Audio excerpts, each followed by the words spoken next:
ઓમ શ્રી કૃષ્ણ પરમાત્મને નમઃ. શ્રીમદ્ ભાગવત કથા દૃષ્ટાંત અને રહસ્ય. પૂર્વે એક બ્રાહ્મણ દંપતીનું જોડું એક શાંત વનમાં રહેતું હતું. બ્રાહ્મણનું નામ હતું દ્રોણ, તેની પત્નીનું નામ હતું ધરા. તેઓ ગરીબ હતા, તૂટી ફૂટી ઝૂંપડીમાં રહેતા હતા. તેઓ ભગવદ ભક્ત હતા. દ્રોણજી સેવા પૂજા કરી ભિક્ષા માગવા જતા. ભિક્ષામાં જે આવતું તેની ધરાદેવી રસોઈ બનાવતા. અતિથિ અભ્યાગતને જમાડીને વધે તે પતિ પત્ની જમતા. પતિને જમાડી ધરાદેવી જમતા.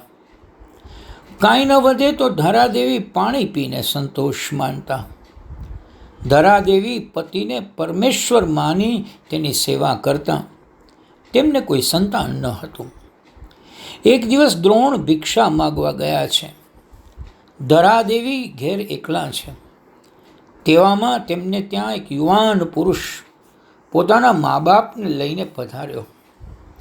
યુવકે કહ્યું, મારા વૃદ્ધ માતા પિતા ભૂખ્યા છે. વનમાં તમારી ઝૂંપડી જોઈને આવ્યો છું. તેમને કંઈક ખાવા આપો. ઘરમાં તો કંઈ હતું નહીં. ધરાદેવીએ તે યુવાનને કહ્યું, મારા પતિ ભિક્ષા લેવા ગયા છે, તમે વિશ્રામ કરો. તે આવશે એટલે હું તમને જમાડીશ. આજે દ્રોણને આવતા વાર થઈ. યુવક કહે, જલ્દી ખાવાનું નહીં મળે તો મારા માતા પિતા ભૂખ્યા મરી જશે. ચાલો અમે બીજે ઠેકાણે જઈએ. ધરાદેવીએ પતિ પાસેથી સાંભળ્યું હતું કે અતિથિ ઈશ્વર રૂપ છે, તેનો અનાદર કરવો નહીં. જેના દ્વારેથી અતિથિ નિરાશ થઈને પાછો જાય તે ઘરના માણસોના પુણ્યનો ક્ષય થાય છે. ધરાદેવીએ તે યુવકને કહ્યું, હું પાસેના ગામ જઈ સીધું સામગ્રી લઈ આવું, તમે થોડી વાર થોભી જાઓ. ધરાદેવી પાસેના ગામમાં એક વણિકની દુકાને આવ્યા. બધું સીધું સામગ્રી બંધાવ્યા. તેઓ ભોળા હતા. તેમને ખબર નહીં આના પૈસા આપવા પડે. વણિકે પૈસા માગ્યા. ધરાદેવી કહે, મારી પાસે પૈસા તો નથી. ધરાદેવી સ્વરૂપમાં હતા. વણિક તેના રૂપમાં મોહ્યો. તેણે ધરાદેવીને કહ્યું, તો તમારી પાસે છે તે આપો. ધરાદેવી કાંઈ સમજ્યા નહીં. પછી વણિકે સ્તન તરફ હાથ બતાવ્યો. ધરાદેવી સમજ્યા, આ મારા સ્તન માગે છે. તેને તો પોતાના બંને સ્તન કાપીને વણિકને આપી દીધા અને સામગ્રી લઈને ઘરે આવી ગયા. તે યુવક તો વિષ્ણુ ભગવાન હતા.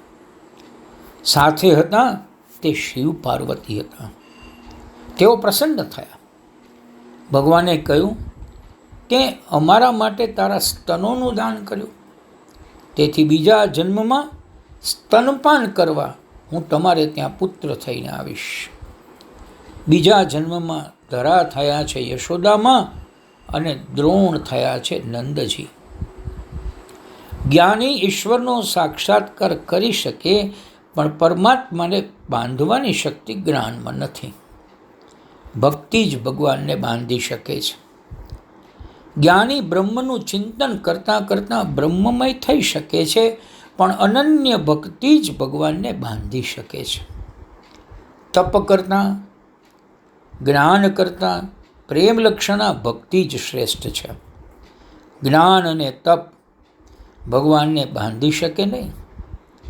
જ્ઞાનીઓ બ્રહ્મરૂપ થઈ શકે છે. તપસ્વીઓ બ્રહ્મચિંતન કરી શકે છે, પણ પ્રેમ લક્ષણા ભક્તિ જ ભગવાનને બાંધી શકે છે.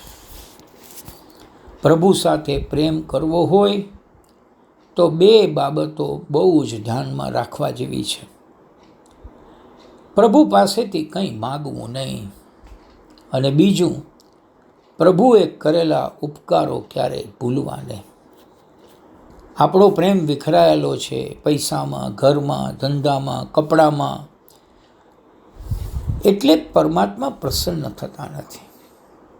પણ આપણે બે બાબત યાદ રાખવી પડે કે જ્યારે ભગવાન સામે હાથ જોડીને પ્રાર્થના કરીએ ત્યારે કંઈ માગીએ નહીં. આપણને શું જોઈએ છીએ એ એને ખબર છે. અને બીજું, ઈશ્વર આપણી ઉપર ઉપકાર કર્યા વગર રહેવાનું નથી, પણ આપણે એ ઉપકારને ક્યારેય ભૂલાશે નહીં.